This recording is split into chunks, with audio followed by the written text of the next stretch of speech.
नमस्कार दोस्तों, मैं हूं प्रवीण सानी। क्या मुख्य चुनाव आयुक्त ज्ञानेश कुमार ने बीजेपी को पूरी तरह से फंसा दिया है? क्या ज्ञानेश कुमार ने चुनाव आयुक्त के तौर पर बिहार में मतदाता सूची पूर्ण निरीक्षण को लेकर जो फैसले लिए हैं उस पर पूरी तरह से मात खाने वाले हैं? क्या एक बार फिर से कांग्रेस नेता राहुल गांधी के दबाव में सरकार बैकफुट पर आएगी? कुल मिलाकर कहें तो बीजेपी अपने ही जाल में पूरी तरह से फंस चुकी है। 9 जुलाई को एक बड़ा मैसेज दोस्तों न सिर्फ बिहार बल्कि देश के साथ ही विदेश में भी जाएगा। इसके साथ ही सुप्रीम कोर्ट के अंदर बिहार के लोगों की जनभावना पहुंचेगी। अब सोचिए वैसे हालात में क्या स्थिति बनेगी। तब मुख्य चुनाव आयुक्त ज्ञानेश कुमार के लिए कितनी असहज स्थिति बनेगी। क्या ज्ञानेश कुमार उस स्थिति से निपटने में सक्षम होंगे? अब उन्होंने बिहार में मतदाता पूर्ण निरीक्षण का फैसला चाहे जिसके कहने पर लिया हो, लेकिन ये फैसला उनकी सोच पर सवालिया निशान तो जरूर खड़ा कर रहा है। अब सोचिए, जो पूर्ण निरीक्षण कराने का फैसला चुनाव से करीब 1 महीने पहले कराने का लिया है, उसका साइड इफेक्ट क्या हो रहा है। इंडियन एक्सप्रेस ने दोस्तों बिहार में इसके परिणाम पर एक ग्राउंड पर जाकर रिपोर्ट की, जिसमें चुनाव आयोग ने एक गांव से 2200 फॉर्म भरवाए। लेकिन आपको हैरानी इस बात की होगी, करीब 150 लोगों ने फॉर्म भरकर चुनाव आयोग के पास भेजे हैं। सोचिए, एक गांव की बात है ये। ऐसे में ढेर सारे गांव होंगे, उसमें लाखों लोग होंगे। उनके साथ चुनाव आयोग का मौजूदा फैसला क्या खेल कर रहा है, आप इसी से समझ सकते हैं। अब राहुल गांधी जो दावा करते हैं बिहार जो क्रांति रचने वाला प्रदेश है, वास्तव में कहीं क्रांति ना रच दे। आरजेडी प्रमुख लालू यादव ने तो बिहार में चल रही मतदाता सूची सत्यापन प्रक्रिया को लेकर प्रधानमंत्री नरेंद्र मोदी और निर्वाचन आयोग पर तीखा हमला करना शुरू कर दिया है। मुख्य चुनाव आयुक्त ज्ञानेश कुमार के इस फैसले को उन्होंने ठीक उसी तरह से लिया जैसे कभी उन्होंने आरएसएस चीफ मोहन भागवत की ओर आरक्षण पर दिए गए बयान को लिया था। याद कीजिए लालू यादव की उस मुहिम को, जब मोहन भागवत का बयान महागठबंधन के लिए वरदान बन गया था। अब की बार लालू यादव ने ज्ञानेश कुमार की ओर से मतदाता पूर्ण निरीक्षण को उतनी ही गंभीरता से लिया है। इसे आप लालू यादव की ओर से एक्स पर किए गए पोस्ट के जरिए समझ सकते हैं। लालू यादव ने अपने एक्स हैंडल से एक एआई जनरेटेड तस्वीर पोस्ट की, जिसमें पीएम मोदी चेयर पर बैठे हुए हैं और उसके पीछे इलेक्शन कमीशन ऑफ इंडिया का लोगो लगा है, जिस पर लिखा है भाजपा चुनाव आयोग। इस एआई जनरेटेड तस्वीर में पीएम मोदी के सामने 2 अफसर बैठे नजर आ रहे हैं। इस तस्वीर पर लिखा है भाजपा चुनाव आयोग की बिहार चुनाव को लेकर तैयारी जोरों पर है। लालू यादव ने अपने इस एक्स पर किए गए पोस्ट के कैप्शन में लिखा, भारत के उपयुक्त प्रधान चुनाव आयुक्त। तो दोस्तों, लालू यादव अब ये साबित करने में लग गए हैं मुख्य चुनाव आयुक्त ज्ञानेश कुमार बीजेपी की ओर से खेल रहे हैं, उनके एजेंट के तौर पर काम कर रहे हैं। इससे पहले एक अन्य सोशल मीडिया पोस्ट में आरजेडी सुप्रीमो लालू यादव ने पीएम मोदी और गृह मंत्री अमित शाह पर निशाना साधते हुए लिखा, 2 गुजराती मिलकर 8 करोड़ बिहारियों के वोट का अधिकार छीनने का प्रयास कर रहे हैं। इन 2 गुजरातियों को बिहार संविधान और लोकतंत्र से सख्त नफरत है। जागो और आवाज उठाओ, लोकतंत्र और संविधान बचाओ। बिहार चुनाव से पहले मतदाता सूची पूर्ण निरीक्षण कार्य ने एक बड़ा राजनीतिक तूफान खड़ा कर दिया है। विपक्ष ने केंद्र, बिहार सरकार और चुनाव आयोग पर चुनाव में गड़बड़ी करने के लिए करोड़ों मतदाताओं के नाम हटाने की साजिश रचने का आरोप लगाया है। तो दूसरी ओर तेजस्वी यादव ने चुनाव आयोग के फैसले पर गंभीर सवाल खड़ा करने के लिए 9 जुलाई को चुना है। बिहार में महागठबंधन के नेता तेजस्वी यादव ने आयोग के फैसले के खिलाफ चक्का जाम का ऐलान किया है। उन्होंने प्रेस कॉन्फ्रेंस कर चुनाव आयोग पर निशाना साधा और चक्का जाम का ऐलान किया। उनके साथ महागठबंधन के सभी नेता मौजूद रहे। चक्का जाम में लोकसभा नेता प्रतिपक्ष राहुल गांधी भी शामिल होने वाले हैं। आरजेडी नेता तेजस्वी यादव ने कहा है कि 9 तारीख को जो भारतवर्ष में जो ट्रेड यूनियन का ऐलान है चक्का जाम का, उसका तो समर्थन हम लोग कर ही रहे हैं।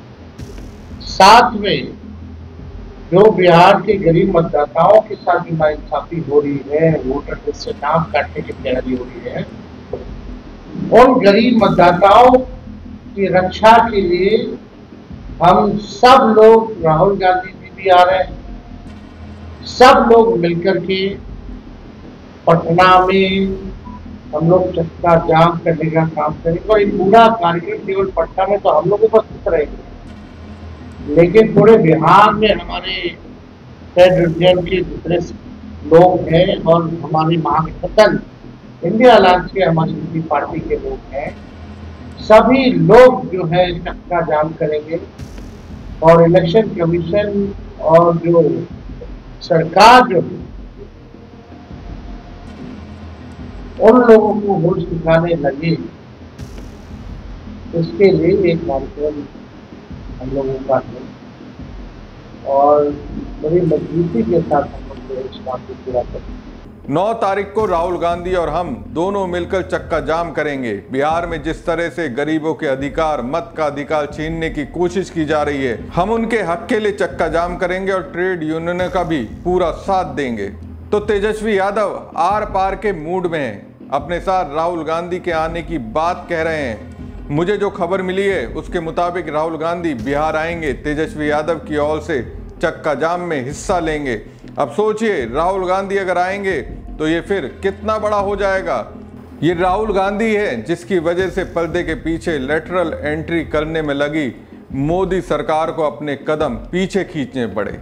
ये राहुल गांधी का सरकार पर दबाव था कि ऑपरेशन सिंदूर के बीच में ही सरकार को जातीय जनगणना कराने का ऐलान करना पड़ा। अब राहुल गांधी जब तेजस्वी यादव के साथ मिलकर बिहार में 9 जुलाई को चक्का जाम में शामिल होंगे तो सोचिए देश दुनिया के बीच क्या मैसेज जाएगा। माना तो जा रहा है विदेशी अखबारों में सुर्खियां मिलेंगी, सवाल तो उठेंगे, क्या भारत में डेमोक्रेसी है? जैसे कि मैंने आपको शुरुआत में बताया था कि महज एक गांव से 2200 लोगों ने चुनाव आयोग फॉर्म लिए, उसमें से सिर्फ 150 लोगों ने फॉर्म भरकर चुनाव आयोग के पास जमा किए।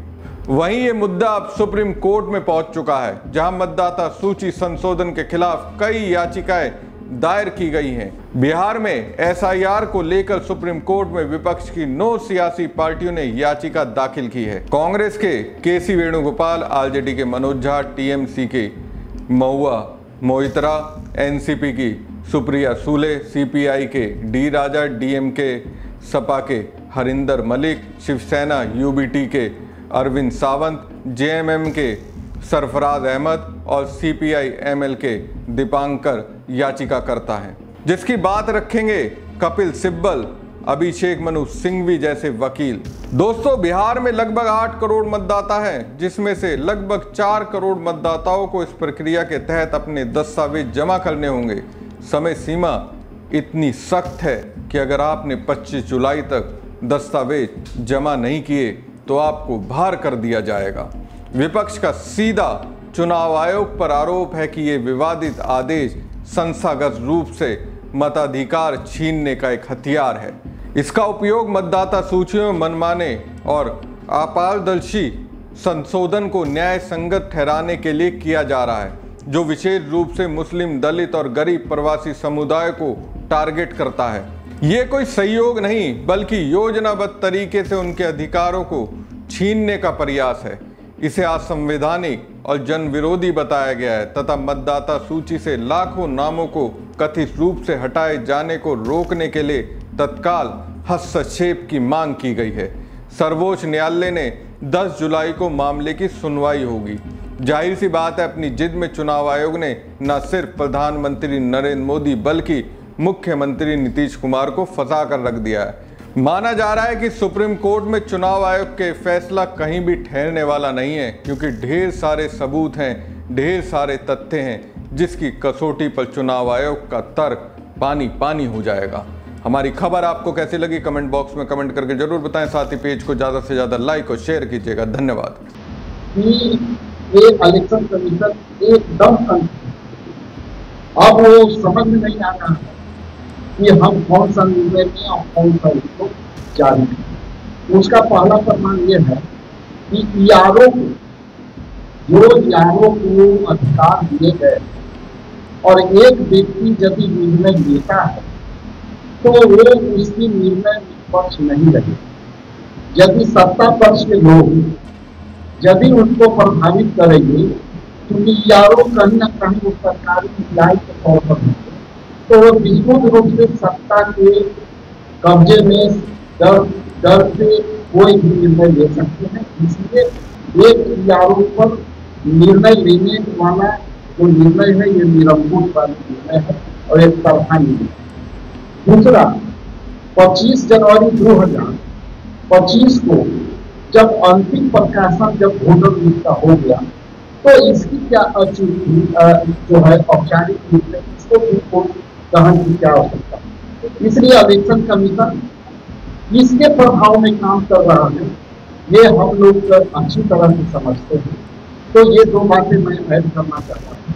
साथ ही साथ एक और महत्वपूर्ण बात आपको भी रखना चाहता हूँ कि 9 तारीख को हम पूरे बिहार में चक्का जाम कार्यक्रम के आयोजन किए हैं, जिसमें हमारे इंडिया गठबंधन के तमाम पार्टनर और कई स्वयंसेवी संगठन और सामाजिक संगठन इसमें भाग लेते हैं। इसमें कार्यक्रम में ट्रेड यूनियन भी उसमें ऐड है, उनका और इस बात ट्रेड यूनियन के इस चक्के जाम में हम लोग सभी गठबंधन के लोग जो है पूरी ताकत से हम उसको समर्थन कर रहे हैं और उसके समर्थन में हमारे महानायक आदरणीय राहुल गांधी जी 9 तारीख को पटना में वो भी इस चक्का जाम के अवसर पर उपस्थित रहेंगे और इसका हम लोग स्टार्टिंग जो है आयकर गोलंबर से होते हुए उज्जैन पटेल से होते हुए हम आंदोलन जाएंगे, शहीद स्मारक जाएंगे और इसी ऑफिस तक हम अपना बात आंदोलित रूप में करेंगे।